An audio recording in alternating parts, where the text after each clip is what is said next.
What's up, family? Welcome to Ask to My Aunts. Where we challenge you to stop playing and start pushing.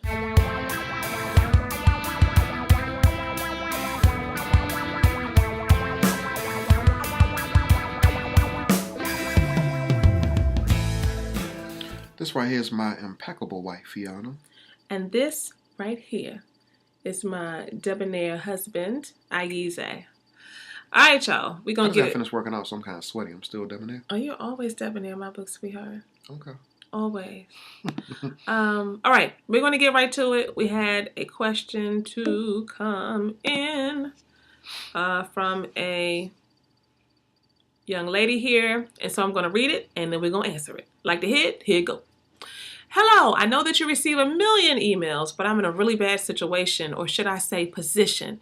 Here's my life. I have been with my kid's father for 8 or 9 years off and on, in which the last 3 of them we've been married, but mostly separated.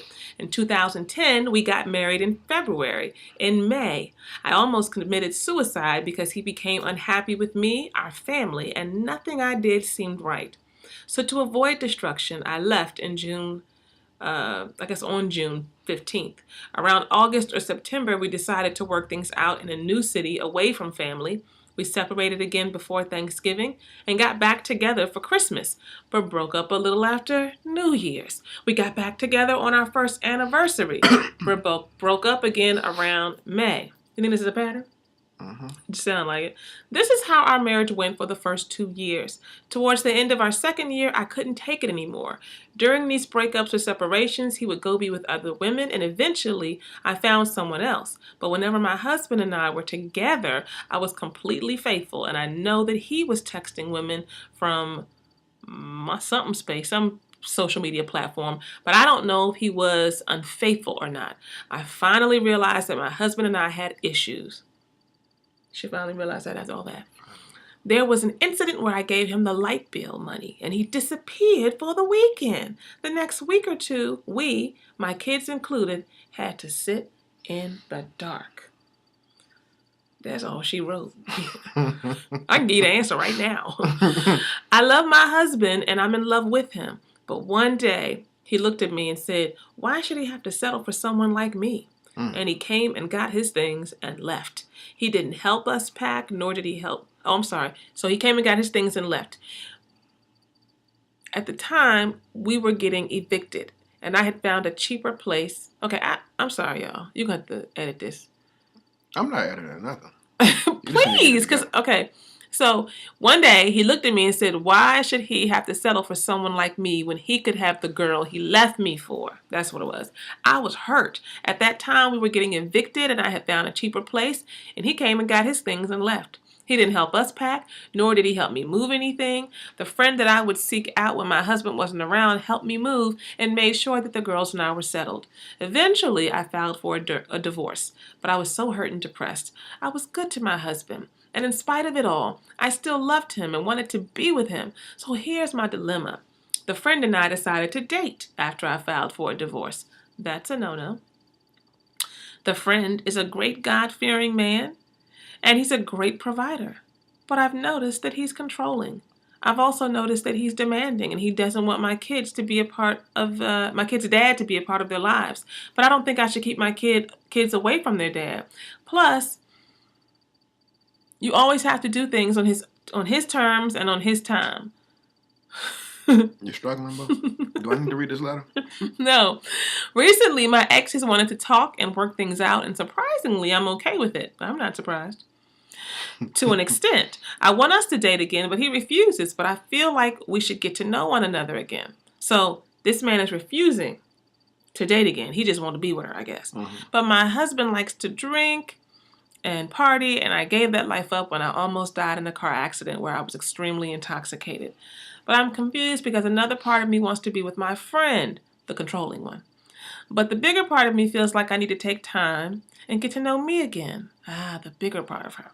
I feel like my ex no longer deserves my love, and I feel like I jumped into a relationship without healing from the divorce. Plus, I'm still in love with my husband. I don't want to hurt either of them, but I don't know what to do. Would you suggest I let my ex remain an ex, or should I try to work it out? Do you think our relationship is fixable, Or do you think that I should work things out with my friend? Or should I take some much needed time and love on me for a while? I am a God-loving woman, and I do believe that people change, but I don't want to be a fool either. Please help me. I'm going to go ahead and really get to the point. Mm-hmm. I'm going to answer each one of these questions that you ask at the end of your letter. Would you suggest I let my ex remain an ex, or should I try to work it out? Let your ex remain an ex. Answer number one. Number two, do you think our relationship is fixable? Yes. I believe that most relationships are fixable, but both people have to be willing to fix the relationship in order for it to be fixed. So that right there might seem kind of contradictory to the first answer, but again, yes, it is fixable. Or do you think that I should work things out with my friend? No. You shouldn't work things out with your friend because, or should I take some much needed time and love on me for a while? That's the reason why you shouldn't work it out with your friend. You need to take some time and love on you for a while. Mm-hmm. All right, you did get to the point, huh? Yeah, I did. So you're with a man who becomes your husband, and this man who somehow became your husband was able to take light money and roll out and do his thing and leave you and your children sitting in the dark. This man who somehow became your husband, you all broke up and got together, broke up and got together, broke up and got back together. And so there was no real commitment in the relationship from him, and perhaps not either from you. You say that when you all were together, you were always faithful. But when you're married, you're not together and then, not together. Y'all not boyfriend and girlfriend. So it's not like the break up, get back together kind of thing. That doesn't really flow. It doesn't work in marriage. So it appears that you all have gotten together and you all really shouldn't have been together in the first place. But what I want to point out amongst all of the different things that I've heard in this letter is the fact that you were with a man who was your husband, who did not value you. And who did not value the relationship. And he demonstrated that to you in his actions, and he also demonstrated it in his words. He said, why do I need to be with you? Why should I settle for you? And the question is, sister, why would you settle for him? Perhaps he is settling for you. Perhaps you are not the woman for him. Perhaps you are not challenging him. Perhaps you are too easy. Perhaps you don't push him to be all that he can and could be. But perhaps it's the same thing in terms of what he does for you. Why is it that you're still saying, surprisingly, I actually am open to wanting to work it out? Why? Why? Why would you be open to working it out with someone who has made it so clear that you are not the priority in his life, and that the relationship isn't the priority? And then you leave from that relationship and you start a new relationship. And I said during the reading of the letter, that's a no-no, because we don't end a relationship, which really wasn't ending for real, and then jump to another one. There's just a whole lot that's wrong with that. And so you do that, and then you get with a man who is controlling, and he only wants things on his own terms. And yet he was there to kind of catch you from the other relationship and provide you with some stuff and give you some sense of stability, a false sense, but it was some sense of stability. And then he's trying to control. And that's a red flag, because folks who tend to be there can provide, can make sure you're okay, and then say, this is how it needs to be, this is how it's not going to be, and they only want things on their own terms. Those are red flags for abusers. Those are red flags for people who will turn out being your worst nightmare.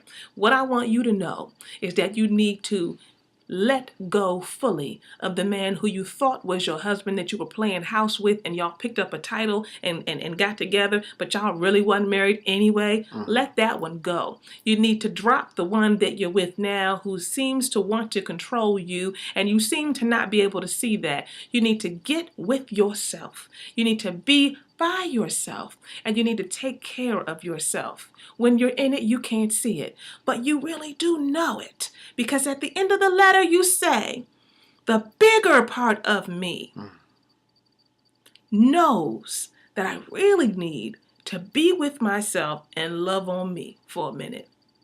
There it is. There's that wonderful, perfect insight. You always have everything that you need. Sometimes you need people to say it for you. So let me say it for you one more time.